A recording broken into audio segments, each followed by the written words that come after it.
નમસ્કાર. ચાલો આજે શરીરની અંદરની એક એવી દુનિયામાં જઈએ જે સતત ધબકતી રહે છે.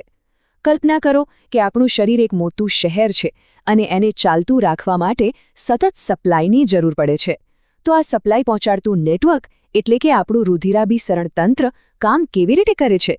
ચાલો આજે આ અદ્ભુત હાઇવે નેટવર્કને નજીકથી સમજીએ. તો સૌથી પહેલો અને સૌથી મોટો સવાલ એ છે કે ઓક્સિજન અને પોષક તત્વો જે જીવન માટે એકદમ જરૂરી છે તે આપણા શરીરના અબજો કોષો સુધી પહોંચે છે કેવી રીતે? માથાના વાળથી લઈને પગના નખ સુધી દરેક જગ્યાએ. આ કોઈ નાની સૂની વાત નથી. અને એનો જવાબ છે એક ખૂબ જ સ્માર્ટ અને વ્યવસ્થિત ટ્રાન્સપોર્ટ સિસ્ટમ. આ સિસ્ટમનો પાવરહાઉસ છે આપણું હૃદય, જે એક પંપની જેમ કામ કરે છે. અને ત્યાંથી શરૂ થાય છે 3 ખાસ પ્રકારની રક્તવાહિનીઓનું એક જટિલ નેટવર્ક જે આખા શરીરમાં ફેલાયેલું છે. તો ચાલો આ સફરની શરૂઆત કરીએ હૃદયથી. અહીંથી લોહીને શરીરના અલગ અલગ ભાગોમાં પહોંચાડવા માટે જે હાઈ સ્પીડ હાઈવે છે તેને આપણે ધમનીઓ કહીએ છીએ. આ આપણી આખી મુસાફરીનો પહેલો અને સૌથી ઝડપી તબક્કો છે. ધમનીઓનું કામ એકદમ સીધું અને સિમ્પલ છે. લોહીને હૃદયથી દૂર લઈ જવાનું. બસ આટલું જ યાદ રાખવાનું છે. દિશા હંમેશા હૃદયથી બહારની તરફ જ હોય છે. ધમનીઓની બનાવટ ખરેખર જોવા જેવી છે. એમાં વહે છે એકદમ તાજું, ઓક્સિજનથી ભરપૂર લોહી. હવે હૃદય જ્યારે જોરથી પંપ કરે ત્યારે લોહીનું પ્રેશર ખૂબ જ ઊંચું હોય છે, બરાબર?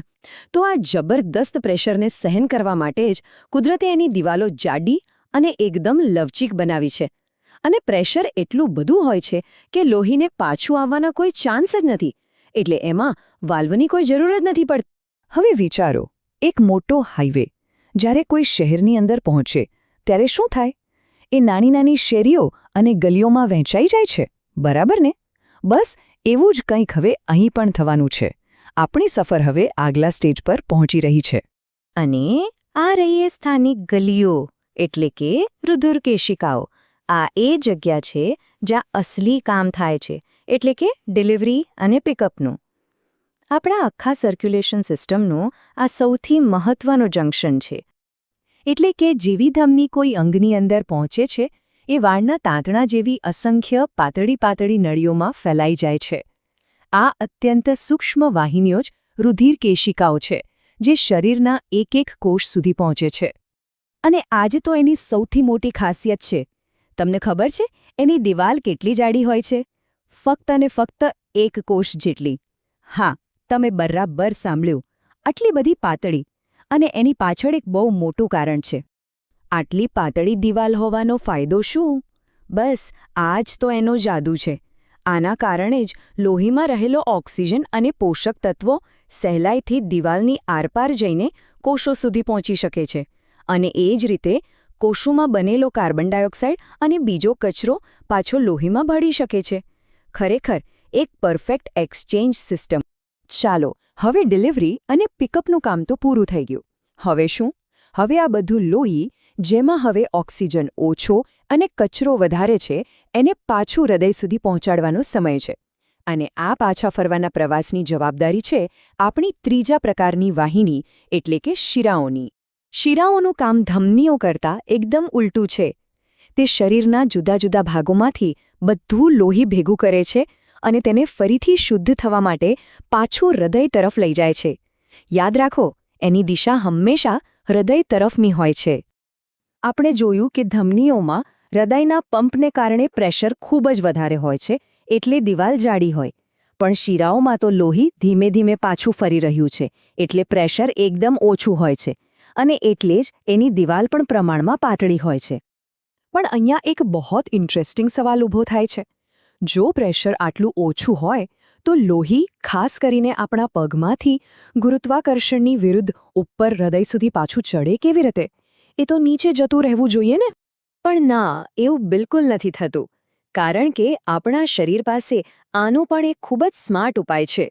અને એ ઉપાય છે એક અદ્ભુત વન વે સિસ્ટમ, જે એ વાતની ખાતરી કરે છે કે લોહી ફક્ત એક જ દિશામાં એટલે કે હૃદય તરફ જ આગળ વધે. તો આ સિસ્ટમ કામ કેવી રીતે કરે છે? જુઓ, શિરાઓની અંદર અમુક અંતરે નાના નાના દરવાજા જેવા વાલ્વ હોય છે, જ્યારે આપણે ચાલીએ છીએ અને આપણા સ્નાયુઓ સંકોચાય છે ત્યારે તે લોહીને ઉપર તરફ ધક્કો મારે છે. જેવું લોહી ઉપર જાય આ વાલ્વ ખુલી જાય છે અને જેવું લોહી પસાર થઈ જાય એ તરત જ પાછા બંધ, જેથી ગુરુત્વાકર્ષણ લોહીને પાછું નીચે ખેંચી ન શકે. એકદમ perfect one way traffic system. તો ચાલો અત્યાર સુધી આપણે જે પણ સમજ્યા એ બધાને એક સાથે મૂકીને ફરીથી જોઈ લઈએ, જેથી ધમની, શિરા અને રુધિર કેશિકાઓ વચ્ચેના મુખ્ય તફાવતો એકદમ સ્પષ્ટ થઈ જાય. આ કોષ્ટક આખી વાતને સરળ બનાવી દે છે. સૌથી પહેલા દિશા. ધમનીઓ હૃદયથી દૂર જાય છે, શિરાઓ હૃદય તરફ આવે છે. લોહીનો પ્રકાર. ધમનીઓમાં ઓક્સિજનવાળું, શિરાઓમાં ઓક્સિજન વગરનું. દિવાલ. ધમનીઓની જાડી, શિરાઓની પાતળી. અને છેલ્લે વાલ્વ. ધમનીઓમાં નથી હોતા પણ શિરાઓમાં હોય છે. એકદમ સ્પષ્ટ, બરાબર? તો ધમનીઓના હાઈ પ્રેશર હાઈવેથી શરૂ કરીને રુધિર કેશિકાઓની સાંકડી ગલીઓમાં થતા જીવન જરૂરી એક્સચેન્જ સુધી અને પછી શિરાઓના હોશિયારી ભર્યા વન વે રસ્તાઓ દ્વારા પાછા હૃદય સુધી શરીરનું આ ડિલિવરી નેટવર્ક એક ક્ષણ માટે પણ અટકતું નથી. આ એક એવી સતત ચાલતી પ્રક્રિયા છે જે આપણને જીવંત રાખે છે. અને અંતે એક વિચારવા જેવો પ્રશ્ન. આટલી જટિલ, આટલી ચોક્કસ અને છતાં સંપૂર્ણ રીતે કામ કરતી આ સિસ્ટમ વગર શું આપણા અસ્તિત્વની કલ્પના પણ કરી શકાય? તે આપણને એ વિચારવા પર મજબૂર કરે છે કે આપણું શરીર પોતે જ કેટલી મોટી અજાયબી છે.